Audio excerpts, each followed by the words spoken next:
Ang mensahe na ito ipapaabot ko kay Mayor Duterte. Mayor Duterte, ikaw ang sugo ng Diyos. Ikaw ay anak ng Diyos. Sa ating henerasyon ngayon, ikaw ay naatasan ng Panginoon upang iligtas ang mga taong naaapi, upang mabigyan ng kasaganaan ang bawat Pilipino. Katulad ka rin ni Jose Rizal, katulad ka ni Andres Bonifacio, na inutusan ng Diyos upang matigil na ang pang-aapi ng mga Kastila sa ating bansa sa kapanahonan ni Moses, upang sila ay maihango sa Ehipto ang mga Israelites, sa kapanahonan ni Elijah, sa kapanahonan ni Haring David. At ngayon, tayo naman sa ating henerasyon, ang ating Panginoong Diyos ay laging nakatuon sa atin at tinitingnan niya kung sino ang kanyang mga anak na masunurin. Tayo ay mga anak ng Diyos. Ang hininga natin ay nanggaling sa Kanya. Kaya tayo ay dapat magiging masunurin sa Kanya upang tayo ay magiging karapat-dapat sa Kanyang kaharian. Ito ang unang palaala ng Diyos sa atin. Sa Psalm 82, pinapahiwatig dito na tayo ay Kanyang mga hininga, kaya tayo ay Kanyang mga anak. God presides in the great assembly. He renders judgment among the gods. How long will you defend the unjust and show partiality to the wicked? Defend the weak and the fatherless. Uphold the cause of the poor and the oppressed. Rescue the weak and the needy.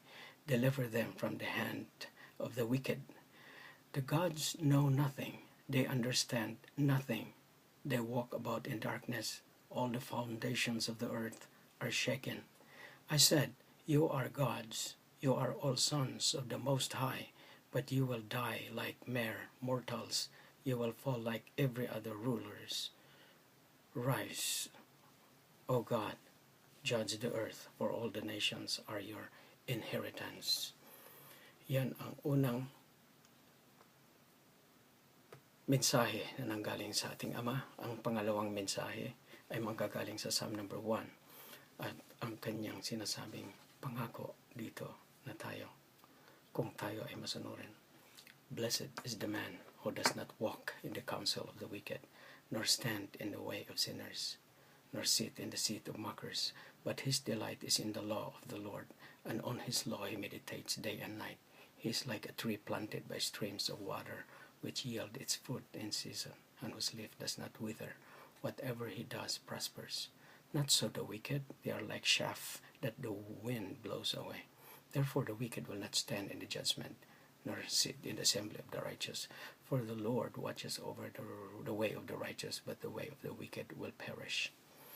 At yan ay palaala ng Diyos sa atin, at ang pangatlong palaala niya sa atin, ng kanyang pangako na kapag tayo ay masunurin, na tayo ay magiging firm sa ating mga ginagawa ayon sa kanyang mga kautusan. Ang kanyang pangako, he who dwells in the shelter of the Most High will rest in the shadow of the Almighty. I will say of the Lord, he is my refuge and my fortress, my God in whom I trust. Surely he will save you from the fowler's snare and from the deadly pestilence. He will cover you with his feathers, and under his wings you will find refuge. His faithfulness will be your shield and rampart. You will not fear the terror of the night, nor the arrow that flies by day, nor the pestilence that stalks in the darkness, nor the plague that destroys at midday. 1,000 may fall at your side, 10,000 at your right hand, but it will not come near you. You will only observe with your eyes and see the punishment of the wicked. If you make the Most High your dwelling, even the Lord who is my refuge, then no harm will befall you. No disaster will come near your tent, for he will command his angels concerning you and guard you in all your ways. They will lift you up in their hands, so that you will not strike your foot against a stone. You will tread upon the lion and the cobra. You will trample the great lion and the serpent. Because he loves me, says the Lord, I will rescue him. I will protect him, for he acknowledges my name. He will call upon me, and I will answer him. I will be with him in trouble. I will deliver him and honor him. With long life will I satisfy him and show him my salvation. Yan ang pangako ng Panginoong Diyos sa atin na mga masunurin, at ikaw ay nasa sa iyo ang kanyang espiritu upang magbigay ng katahimikan, kapayapaan at kaunlaran ng ating sambayan ng Pilipinas. Ngayon, ito ang kanyang kautusan. Ang kautusan na ibinigay niya kay Moses ay kautusan din na dapat nating gampanan ngayon dahil ang kanyang kautusan mula noon, ngayon at magpakailanman, yan ay ikakabuti sa atin at ikakabuti ng bawat tao na kanyang nilalang dito sa mundo. Thou shalt not have any other gods before me. Thou shalt not make any graven image to worship and bow down. Thou shalt not use the name of the Lord your God in vain. Remember, the seventh day is the Sabbath. You have to make yourself rest on the seventh day. Honor your father and your mother. Thou shalt not kill. Thou shalt not commit adultery. Thou shalt not steal. Thou shalt not bear false witness against thy neighbor. And thou shalt not covet your neighbor. Yan ang mga kautusan ng Panginoong Diyos na ibinigay kay Moses, na ibinigay din para sa atin ngayon at sa mga susunod pang mga henerasyon ng mga tao, ng mga kabataan. Ngayon, meron pa siyang paalala sa atin, at ang paalala na ito ay magmula sa salita ng Panginoong Hesukristo, na ang sinasabi ng Panginoong Hesukristo nung siya ay nangaral. Sinasabi niya, Blessed are the poor in spirit, for theirs is the kingdom of heaven. Blessed are those who mourn, for they will be comforted. Blessed are the meek, for they will inherit the earth. Blessed are those who hunger and thirst for righteousness, for they will be filled. Blessed are the merciful, for they will be shown mercy. Blessed are the pure in heart, for they will see God. Blessed are the peacemakers, for they will be called the children of God. Blessed are those who are persecuted because of the righteousness, for theirs is the kingdom of heaven. Yan ay isa lang sa mga palaala ng ating Panginoong Hesukristo na dapat nating sundin upang tayo ay magtagumpay.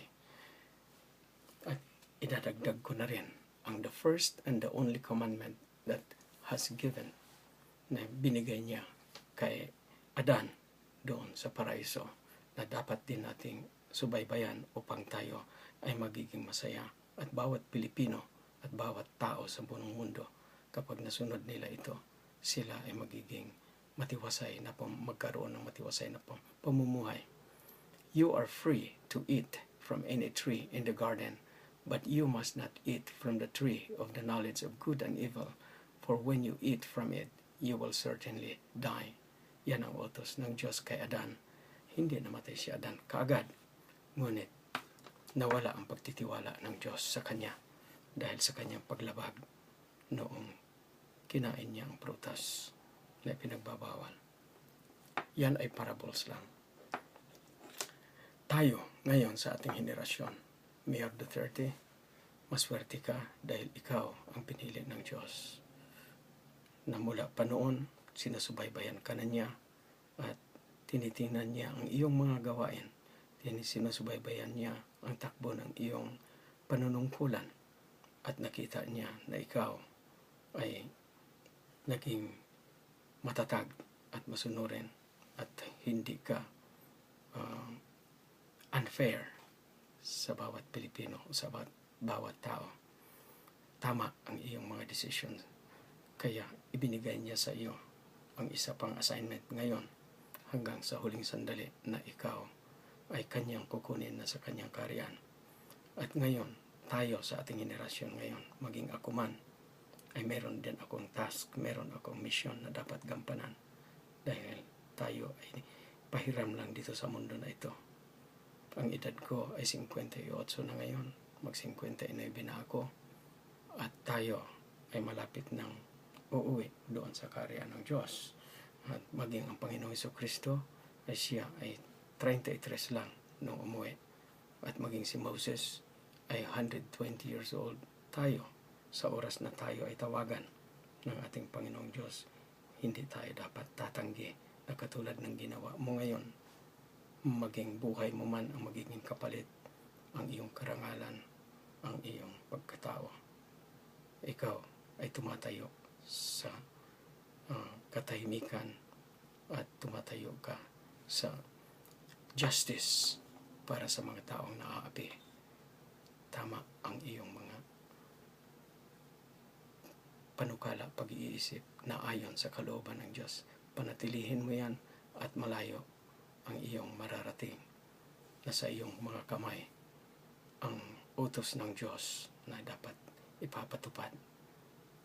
Lagi mong tandaan ang kanyang mga kautusan na katulad ng pangako ng ating Panginoong Hesukristo na kapag tayo ay masunurin sa kanyang Ama sa langit, tayo ay sumusunod sa kanyang mga kautusan ayon sa nakasulat sa panulat ni Mateo, John, Mark, and Luke. Kapag nasubaybayan natin yan, tayo ay hindi niya pababayaan ang kanyang Ama sa langit kasama ng mga anghel sa kalangitan ay susubaybayan nila tayo sa ating mga gawain araw-araw.